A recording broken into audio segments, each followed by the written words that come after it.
In the autumn of 1801, a young man who had impressed a member of the government was invited to play the violin at a solemn pontifical mass in the old Tuscan town of Lucca.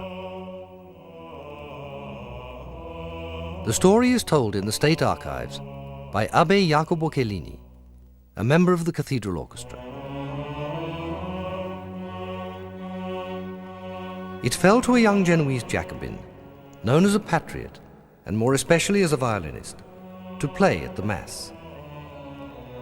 The government wished this excellent violinist to exhibit his musical ability. But since there was to be a motet at the Epistle and a concerto at the offertory, there was no opportunity for him to play during the celebration of the Mass. And so the Minister of the Interior, Adriano Mencarelli, gave orders which were contrary to all the regulations that he should play at the end of the Kyrie. And he was indiscreet enough to play a concerto that took a good 28 minutes.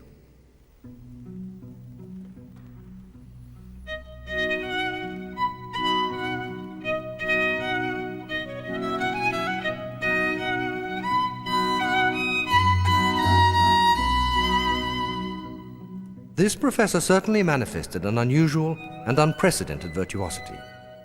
He imitated on his strings the songs of birds, the flute, trombone, and horn. And although everyone admired his astonishing bravura, when they heard this mimicry on the violin, it aroused laughter, even in the church.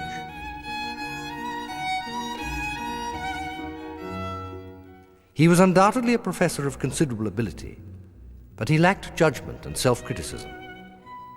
Nevertheless, the concerto received great applause, the Jacobins leading the ovation. Such music had never before been heard at a Santa Croce celebration.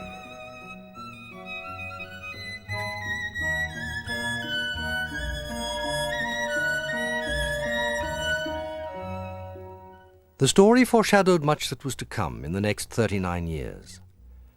The professor, who with such notable indiscretion played a 28-minute concerto in the middle of a pontifical mass, was 19 years old at the time, and his career was to be full of just such dramatic surprises. He made it so, quite deliberately, and he suffered for it. But he was not to be distracted. He was possessed by his demon, and if ever there was an artist with an unshakable faith in his destiny, it was Nicolò Paganini.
Paganini's faith in his destiny was based squarely on what he knew he could do, and he was to become soon the most successful instrumental soloist the world had ever known. But destiny had other things too in store for Nicolò Paganini, and the road turned out to be hard and painful. Showered with the greatest glory of any instrumentalist of his time or before him, he suffered, in almost equal and opposite measure, the devastating effects of continuing ill health, isolation, and other subtler wounds inflicted along the way.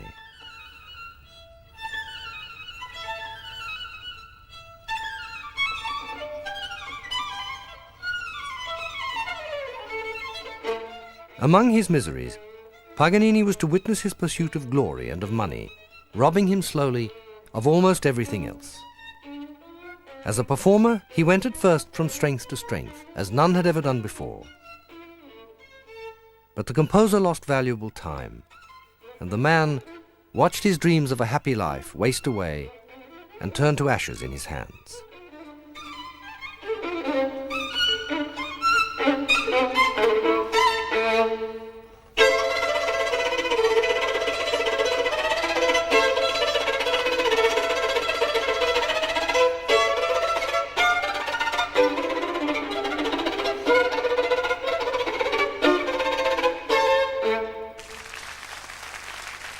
But the 19-year-old, who caused such a stir in the church at Lucca, was determined to enjoy himself to the limits of his endurance and sometimes beyond, with music, with gambling, and with girls. With his whirlwind talent, he left the world gasping, and then watched with amusement how the world made the story its own. Legend after legend was invented, so that his public might more easily enjoy and explain the miracle Paganini.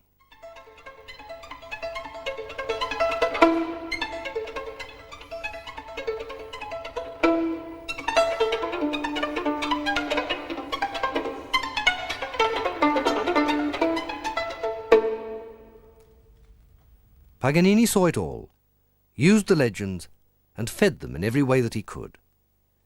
At 19, his capacities seemed limitless, and he began to compose his 24 Caprices, which alone have won him a place in history.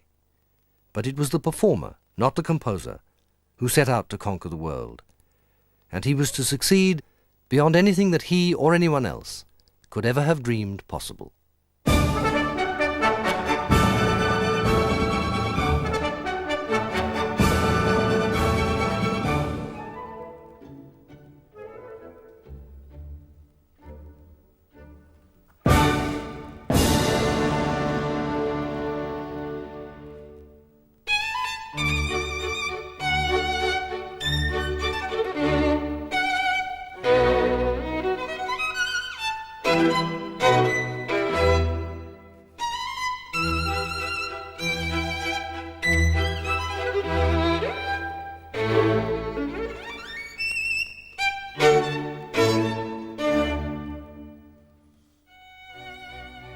He speaks in sounds with which he entices us or drives us away. He creates emotions and then destroys them with piercing strokes and tears. But when we want to turn away, full of resentment, he embraces our souls again with a golden line and threatens to draw them out of our bodies.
Much of Paganini's meteoric flight was born on the wings of surprise.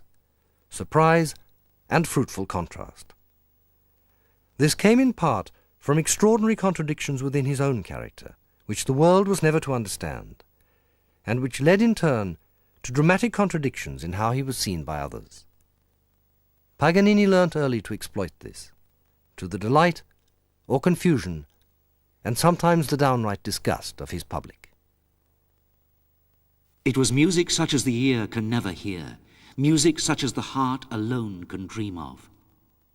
He abuses his powers. He could play divinely, and sometimes does so for a minute or two, but then come his tricks and surprises, his Bowen convulsions, and his enharmonics like the mewling of an expiring cat.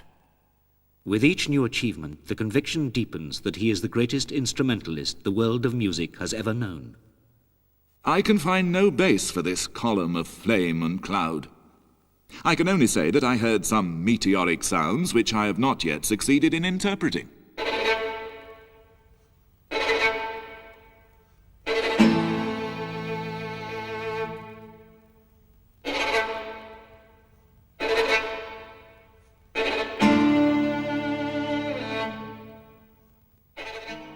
The first time I heard him, he reminded me of Moses performing his tricks in the presence of the Egyptians.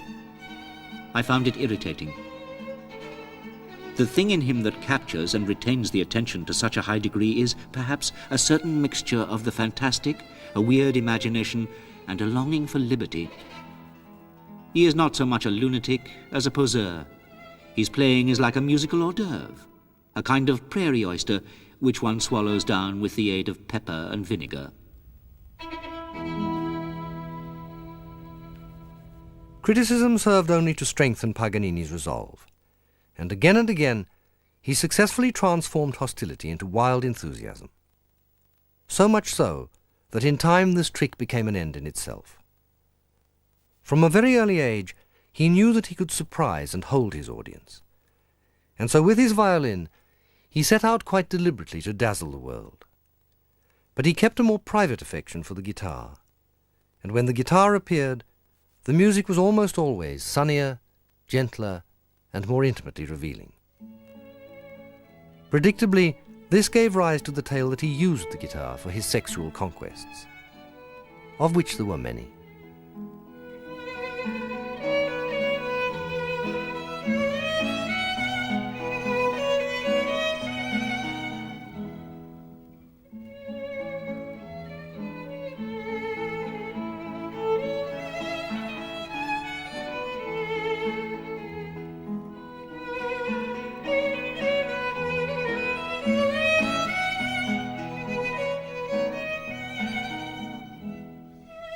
Nicolò Paganini was born in Genoa, in the Passo di Gattamora, the alley of the Black She-Cat, on the 27th of October, 1782. His father, Antonio, a Genoese dockworker who taught him first the mandolin and guitar, and later the violin. His father gave him also a passion for gambling that would cost him dear in his youth. When success came, he gave that up, but not before a wild and long-remembered evening had cost him his violin.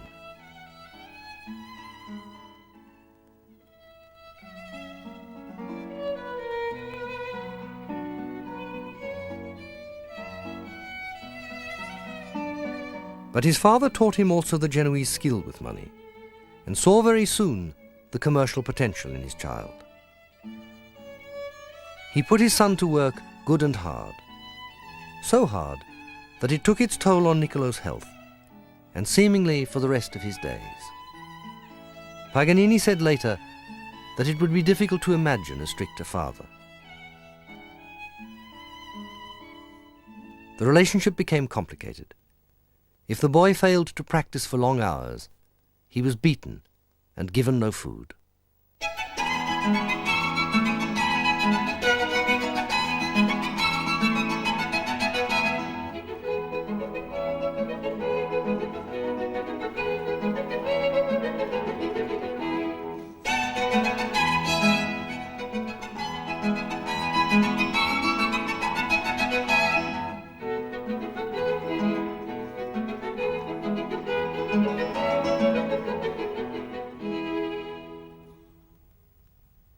His mother too saw promise in her child, despite his evident frailty and recurrent illnesses, at least one of which was expected to be fatal. Teresa saw also unmistakable possibilities for social advancement, and claimed to have had a dream, when her boy was 5 years old, of the grandeur that was to come. She saw a theatre in flames, with her son grown tall, playing triumphant music, with Tartini conducting, and competing for the soul of her son with a red devil holding a guitar. Then an angel appeared, and she asked that her boy should become a great violinist, and that his name should become immortal. A sign from the angel indicated that her wish would be granted. Paganini carried this story with him all his life long, and vouched for its authenticity.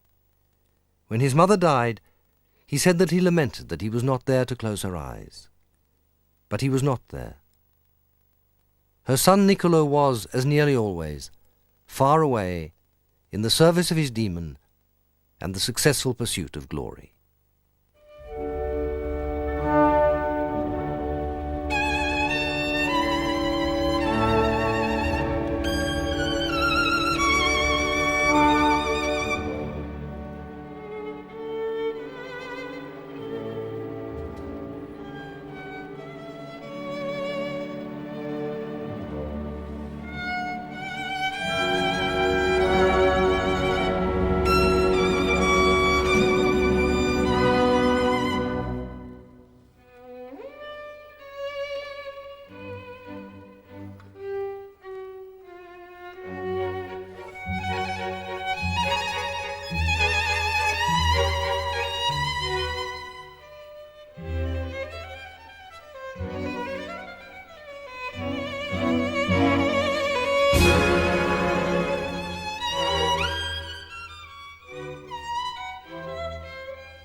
Teresa Paganini's dream was to become a self-fulfilling prophecy, and not least in its suggestions of the diabolical. The violin had been associated with devilry since the time of Tartini, who had dreamed of the devil and composed his Devil's Trill Sonata. Both mother and son knew the story and used it. Soon it was widely believed that Paganini had made a pact with the devil, and the idea became an essential ingredient in the alchemy.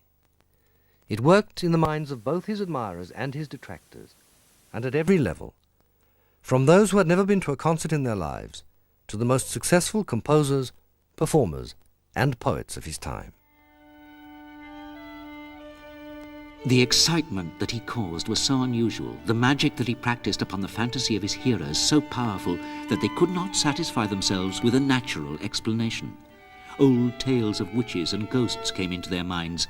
They tried to explain the wonder of his playing through his past, to fathom the magic of his genius by invoking the supernatural.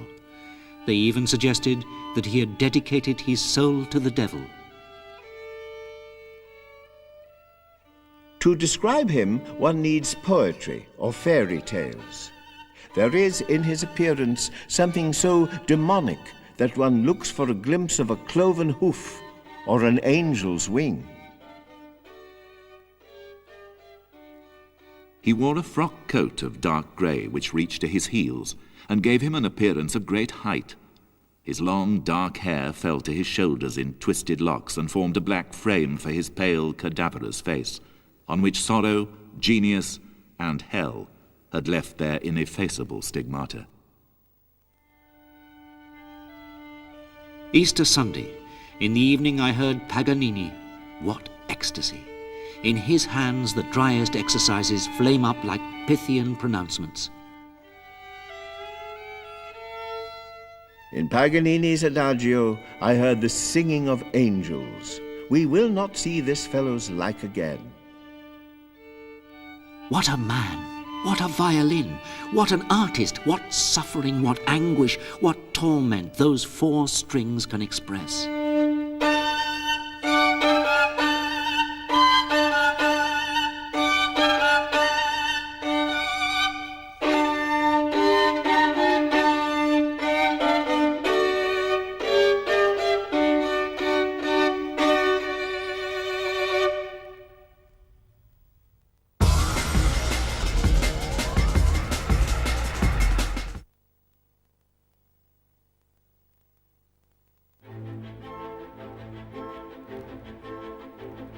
After his dramatic appearance at the Mass in Lucca, Paganini remained in Italy for the next 27 years, until March of 1828, when he went to Vienna at the invitation of Prince Metternich.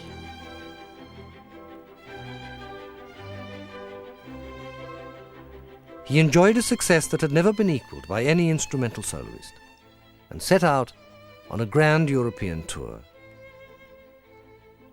In the next 3 years, he played more than 125 concerts in over 50 cities, and began to make money as no violinist had ever done before. But success and money brought envy and resentment. Paganini remained uncompromising. Despite his failing health and increasing isolation, he continued to drive himself forward, reserving almost all his affection now for his son Achilles, who traveled with him, and his Genoese lawyer, Luigi Germi. As the climax to his first European tour, he gave a gala concert at the Opera House in Paris on the 9th of March, 1831, before the most brilliant public that he had ever confronted, and at double the normal ticket prices.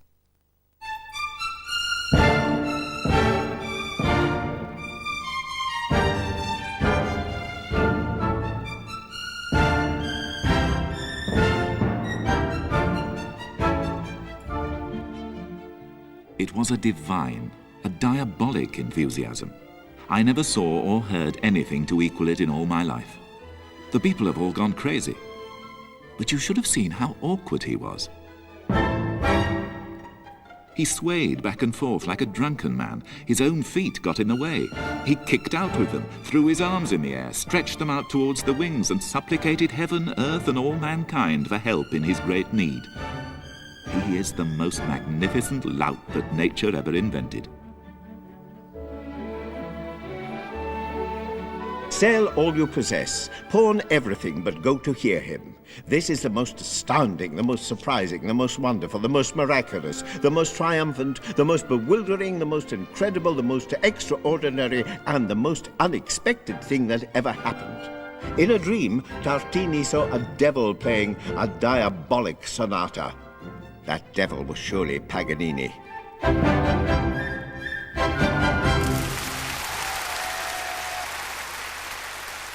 Dissenting voices were drowned, and Paganini wrote to Germi. It is impossible to give you any idea of the prodigious triumphs that I have enjoyed in Paris. In a contract made the day before yesterday with Laporte, impresario of the King's Theatre in London, I promised to begin a series of concerts there early next month, and to give no less than 6 in 8 weeks.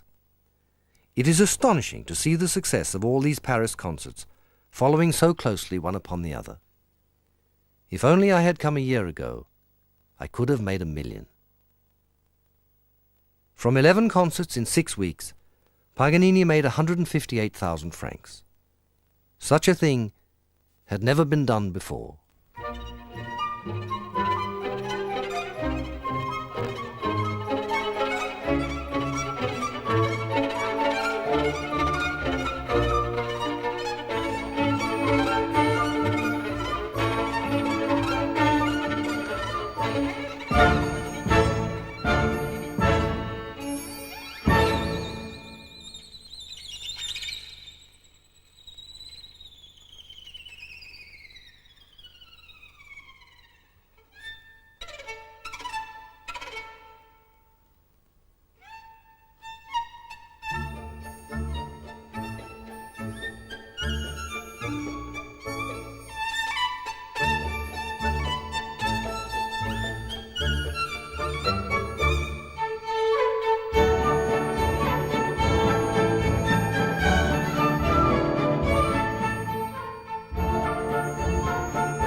But Paris began to resist the magic. Paganini had gone too far, and success brought resentment.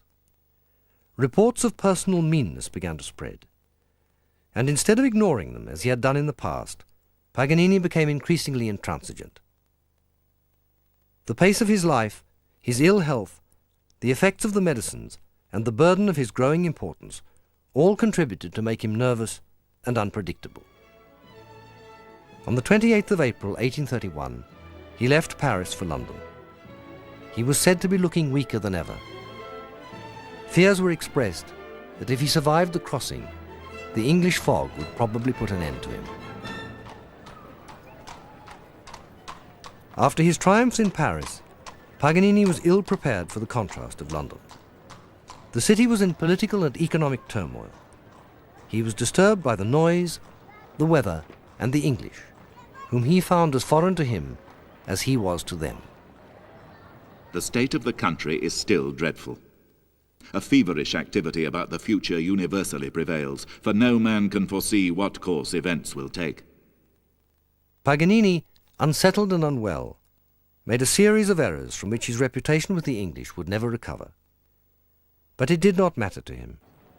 He had set his sights on English gold. Laporte's presumption in doubling the prices of admission to the King's Theatre on the first night of Paganini's performance is one of those extravagancies which could only have entered the head of a foreigner who had beforehand arrived at the happy conviction, moreover, of the infinite gullibility of the English nation.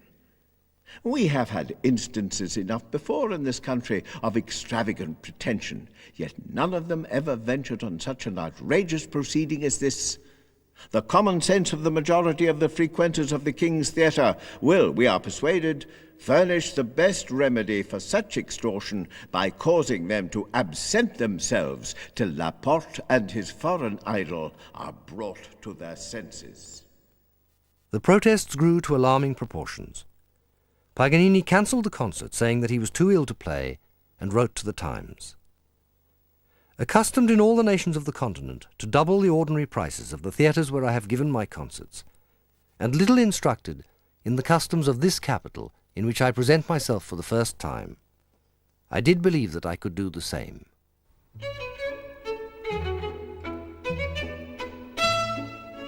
The concert finally took place on the 3rd of June, 1831, at normal ticket prices.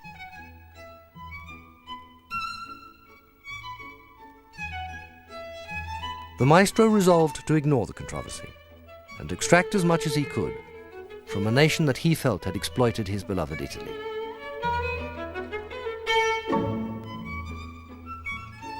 He is not only the finest player, perhaps, that has ever existed on that instrument, but he forms a class by himself. To judge him properly, he must be heard. He is the greatest musical wonder, without question, of this or any previous age. 5 days after his first concert, Paganini wrote to Germi, "If you could read some of the English papers, you would see what unparalleled frenzy I aroused among the cold Britons with my first concert at the large Italian opera house. The whole theatre, pit, boxes and gallery, seemed like a sea in tempest. As soon as possible, I shall give you a better account of the money, which is the most important. Everyone says that such a triumph here is unprecedented. I played, and all the malignant slander changed to ineffable praise." We are slow to swallow mountains, and therefore did not believe all we heard touching the signor before his arrival. We here retract. Paganini is a solitary man in his art. There is a relation between a unit and a million. There is none between Paganini and his fellow men.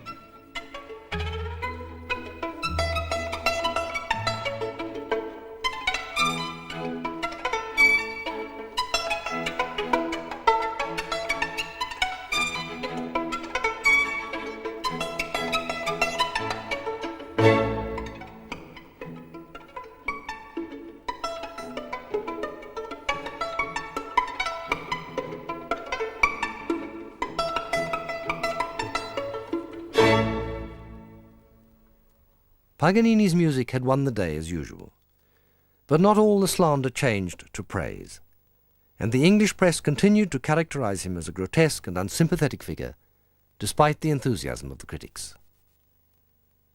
The maestro was more concerned with other things. He recorded the receipts from his first 6 London concerts as £10,212 and 11 pence.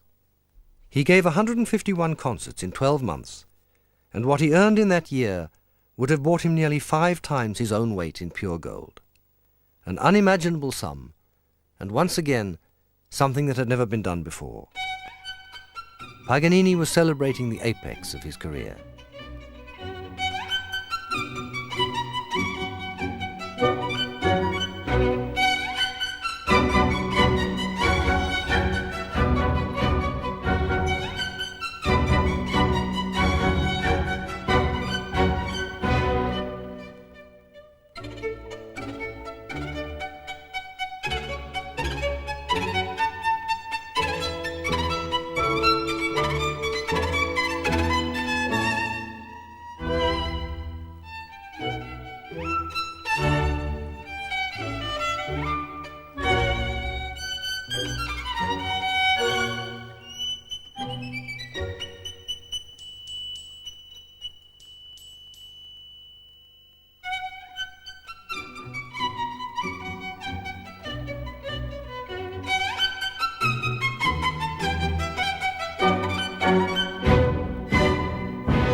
By the end of his first English tour, Paganini had been travelling constantly for 4 years and already made his fortune.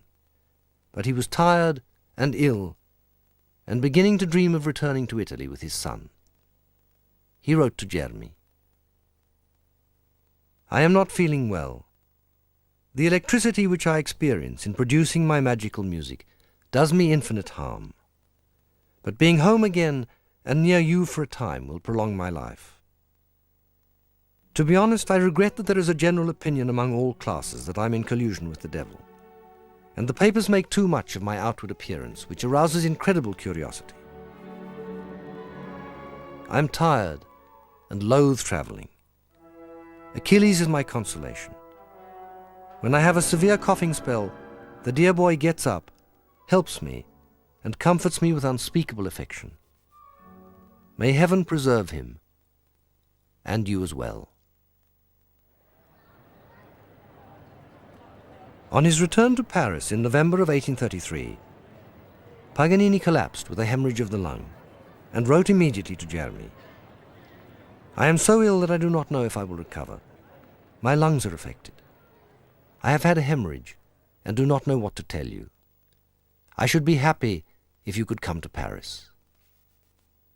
3 weeks later he wrote again. I have recovered. When I scratched my letter to you on the 24th, the doctors gave me only 8 or 10 hours to live. In August I shall come to embrace you without fail and enjoy the autumn and winter with you. But his resolution did not hold. He could not resist another invitation to play in England. Despite all the signs and his failing health, he ignored Jeremy's advice yet again. He returned to London, but interest had waned. He was confronted by unfilled houses and wrote to Jeremy, admitting that it had been a mistake. He fired a last parting shot at the English. You pay largely for your own amusements and your own vanity. You made me the fashion. You saw and heard me perform. You listened to me in preference to your Lord Chancellor. You flocked in crowds to see me, and you enabled me to purchase an estate at Parma. You had my face and figure in all the print shops. Your lords invited me to sup, your ladies to tea, and your aldermen to dine. But for this I acknowledge no claim on my gratitude. I supplied your longing for something wonderful, or rather something new. You filled my pockets, and we are quits.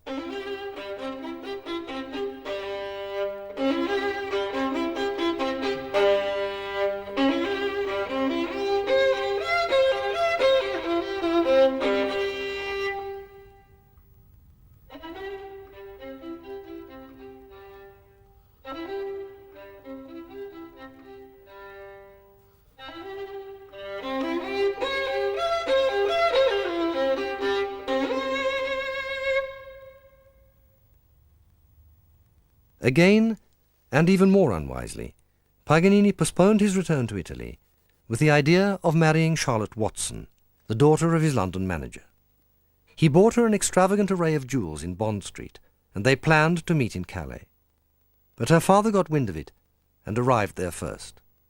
With the help of the British consul and the French police, Mr. Watson escorted his daughter back to England. Paganini returned to Paris, where he felt more at home. But not for long.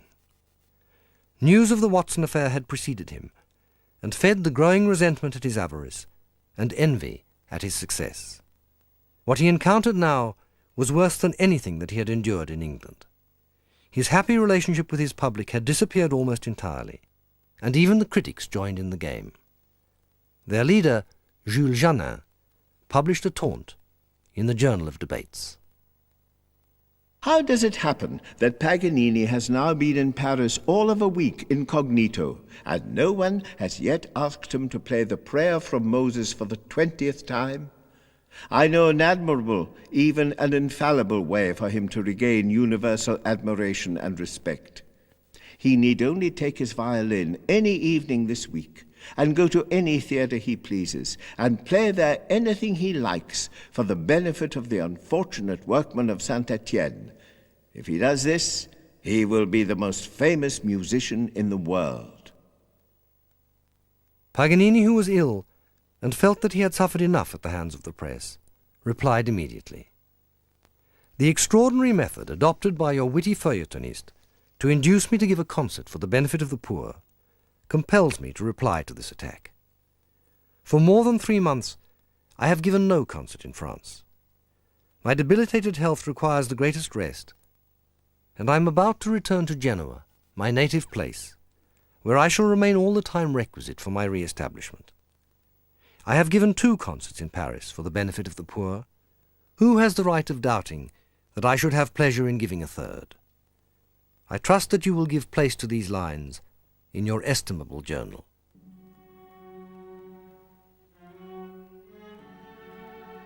The paper did not accord him that courtesy, and the letter was not published, although it did appear in the London Times.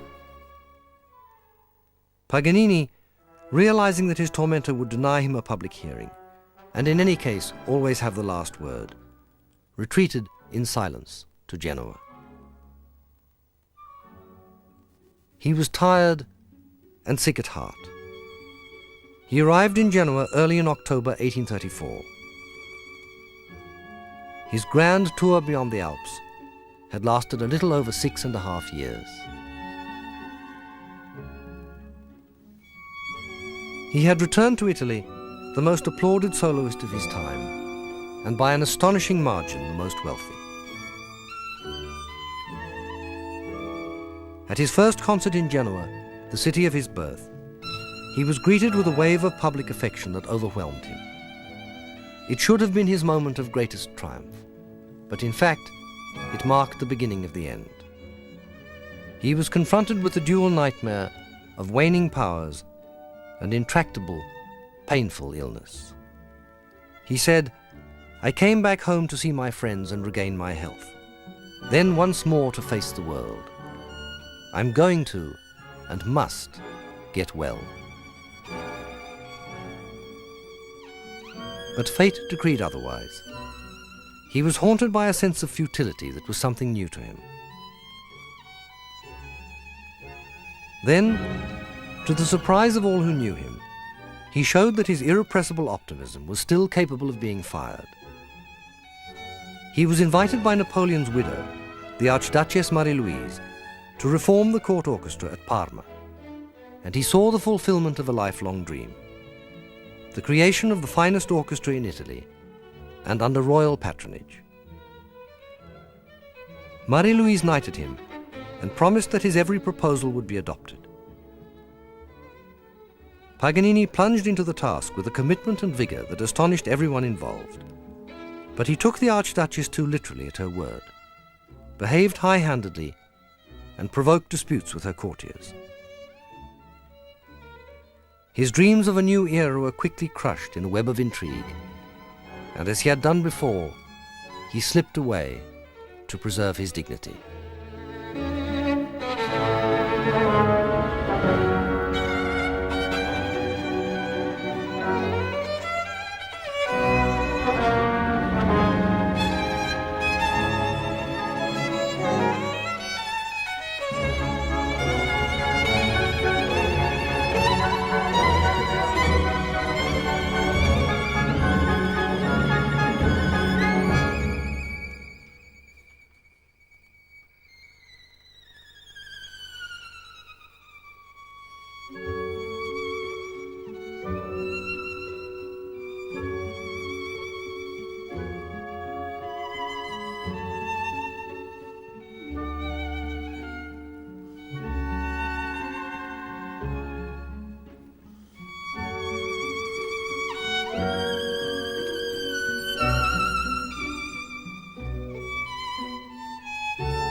The electricity which I experience in producing my magical music does me infinite harm. But being home again and near you for a time will prolong my life. I'm going to and must get well.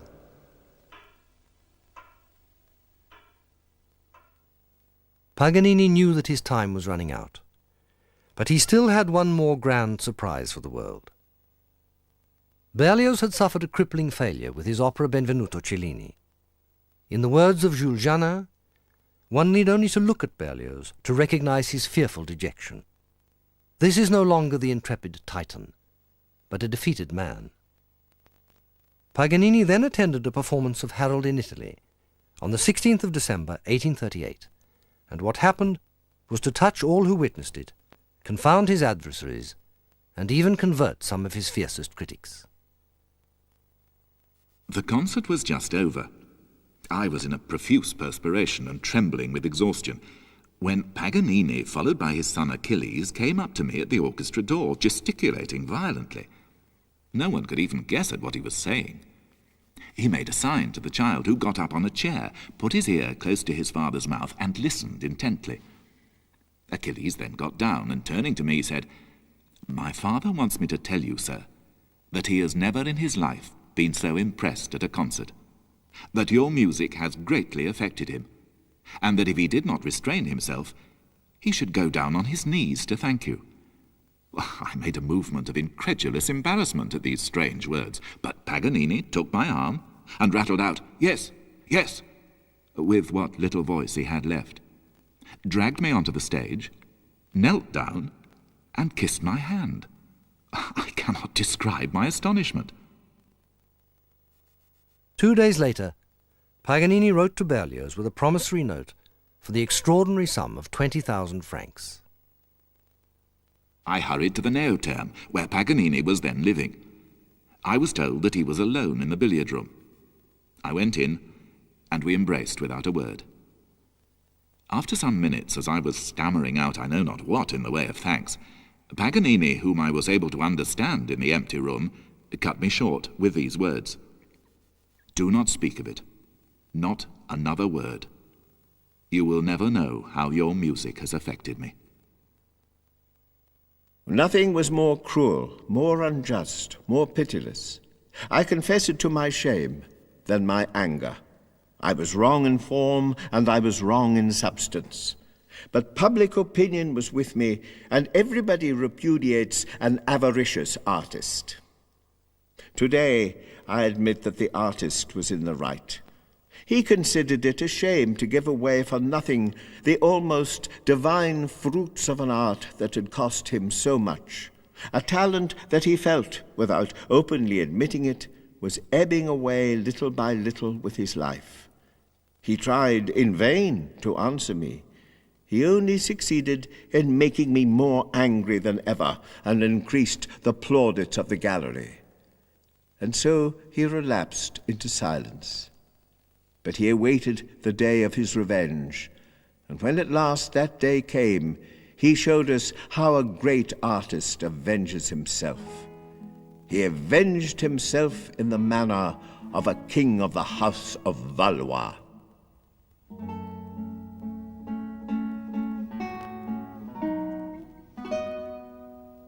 Paganini had made his last grand gesture.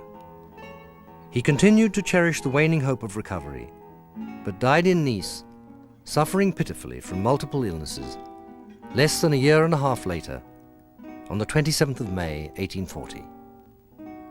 He was 57 years old. But the world had not finished with Nicolò Paganini. His reputation pursued him even beyond his own death, and he was denied a Catholic burial. An unsuccessful battle with the Bishop of Nice ensued. His body was embalmed and ferried back and forth by his friends for 2 years before being buried unofficially on a private estate. It was then exhumed 3 times before being laid to rest in the Parma cemetery 36 years later in 1876. It was then exhumed yet again to be reburied in the new Parma cemetery a further 20 years later in 1896.